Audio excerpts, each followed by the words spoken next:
Today's headlines brought to you by Malabar Gold and Diamonds.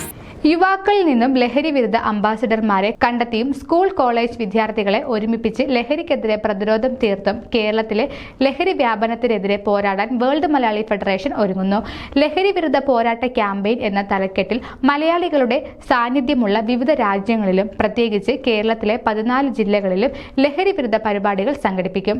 വിവിധ മേഖലകളിലെ പ്രമുഖരെ ക്യാമ്പയിന്റെ ഭാഗമാക്കും. ഒരു വർഷം നീളുന്ന വിവിധ പരിപാടികളും സംഘടന പദ്ധതിയിടുന്നു. കൊച്ചിയിൽ സംഘടിപ്പിക്കുന്ന ജനകീയ മാരത്തോൺ ലഹരിക്കെതിരെ സാഹിത്യ ചിത്രകലാ മത്സരങ്ങൾ, ബോധവൽക്കരണ ഷോർട്ട് ഫിലിമുകൾ, പോസ്റ്ററുകൾ, മനഃശാസ്ത്രജ്ഞരെ ഉൾപ്പെടുത്തി കൗൺസിലിംഗ് സേവനങ്ങൾ, ഹെൽപ്പ് ലൈൻ, ഡി അഡിക്ഷൻ സംവിധാനങ്ങൾ, സംഗീത നൃത്ത ആവിഷ്കാരങ്ങൾ തുടങ്ങി വിവിധ പരിപാടികൾക്കായി സംഘടന സജ്ജമായി കഴിഞ്ഞു.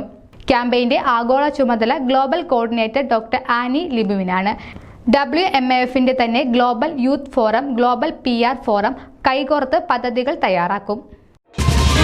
This news reel is brought to you by Malabar Gold and Diamonds.